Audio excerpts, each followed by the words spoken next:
Lào tới Việt Nam chuẩn bị tham gia diễu binh dịp 30 tháng 4. Các lực lượng quân đội nhân dân Lào sang Việt Nam tham gia diễu binh diễu hành dịp 30 tháng 4 đã có mặt tại thành phố Huế để di chuyển vào thành phố Hồ Chí Minh. Ngày 19 tháng 4, Bộ Chỉ huy Quân sự thành phố Huế phối hợp với các lực lượng tổ chức chào đón động viên lực lượng quân đội nhân dân Lào sang tham gia diễu binh diễu hành trong lễ kỷ niệm 50 năm ngày giải phóng miền Nam thống nhất đất nước.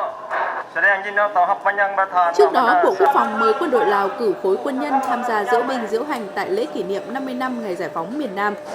Sau khi lực lượng quân đội Lào đến Huế, lãnh đạo Ủy ban Mặt trận Tổ quốc Việt Nam thành phố Huế, Bộ Chỉ huy Quân sự thành phố Huế, lãnh đạo Sư đoàn 968 Quân khu 4 thị xã Hương Thủy cùng cán bộ, chiến sĩ và các em sinh viên Đại học Huế nồng nhiệt chào đón đoàn. Tại buổi đón, lãnh đạo Ủy ban Mặt trận Tổ quốc Việt Nam thành phố Huế, Bộ Chỉ huy Quân sự thành phố Huế chúc cán bộ, chiến sĩ đoàn công tác quân đội nhân dân Lào tham gia diễu binh diễu hành luôn mạnh khỏe, hoàn thành tốt nhiệm vụ được lãnh đạo quân đội Lào giao phó. Các thủ tục di chuyển được thực hiện nhanh chóng, an toàn để đoàn quân đội Lào tiếp tục hành trình vào thành phố Hồ Chí Minh chuẩn bị tham gia diễu binh. Tòa nhà Ủy ban nhân dân thành phố Hồ Chí Minh biến thành bức tranh ánh sáng. Trụ sở Ủy ban nhân dân và Hội đồng nhân dân thành phố Hồ Chí Minh biến thành bức tranh ánh sáng khổng lồ trong tiếng reo hò của hàng ngàn người dân. Tối ngày 19 tháng 4, hàng ngàn người dân thành phố Hồ Chí Minh nô nức đổ về khu vực trước trụ sở Ủy ban nhân dân và Hội đồng nhân dân thành phố Hồ Chí Minh để thưởng thức màn trình diễn 3D mapping hoành tráng, biến tòa nhà biểu tượng của thành phố thành một sân khấu ánh sáng sống động. Từ sớm, dòng người đã xếp hàng dài, háo hức chờ đợi khoảnh khắc trụ sở Ủy ban nhân dân thành phố Hồ Chí Minh được thay áo mới bằng công nghệ trình chiếu 3D mapping hiện đại. Sự kiện đặc biệt này không chỉ chào mừng dịp lễ 30 tháng 4 mà còn đánh dấu kỷ niệm 50 năm Đại thắng mùa xuân 1975-2025, mang đến một trải nghiệm văn hóa và công nghệ đẹp mắt cho công chúng.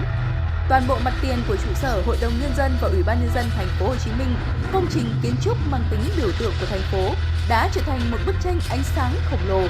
Công nghệ 3D mapping đã mang đến những hình ảnh chuyển động sống động, kết hợp màu sắc rực rỡ, âm thanh cuốn hút và các khối hình độc đáo, tạo nên một không gian nghệ thuật giàu cảm xúc và đậm chất văn hóa. Điểm nhấn của sự kiện là sự góp mặt của các đội sáng tạo nghệ thuật 3D mapping hàng đầu thế giới, từng ghi dấu ấn tại các sự kiện lớn ở châu Âu, châu Á và Trung Đông. Các nghệ sĩ từ Pháp, Bỉ, Singapore và Việt Nam đã cùng nhau kiến tạo một bữa tiệc ánh sáng hiện đại, nơi âm nhạc và công nghệ giao thoa đưa người xem vào một hành trình thị giác đầy mê hoặc.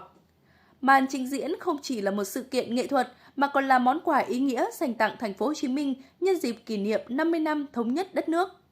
Qua từng khung hình, câu chuyện về lịch sử, văn hóa và khát vọng vươn xa của thành phố Hồ Chí Minh được kể một cách tinh tế, gợi lên niềm tự hào dân tộc và sự kết nối với thế giới. Cũng trong tối 19 tháng 4, tại công viên bờ sông Sài Gòn, thành phố Thủ Đức, màn bắn pháo hoa chào mừng 30 tháng 4 đã diễn ra với sự háo hức mong chờ của người dân thành phố Hồ Chí Minh. Nhiều người dân tại đây đã tranh thủ ghi lại khoảnh khắc pháo hoa trên bầu trời. Thời gian bắn pháo hoa lần tiếp theo vào ngày 26 tháng 4 cũng tại công viên bờ sông Sài Gòn, thành phố Thủ Đức. Tôi đang có mặt ở đường Lê Duẩn, nơi đang diễn ra buổi tổng hợp luyện cho cuộc diễu binh diễu hành kỷ niệm 50 năm giải phóng miền Nam thống nhất đất nước. Và ngay sau lưng tôi đây thì hàng nghìn người đang cùng theo dõi các đoàn diễu binh diễu hành.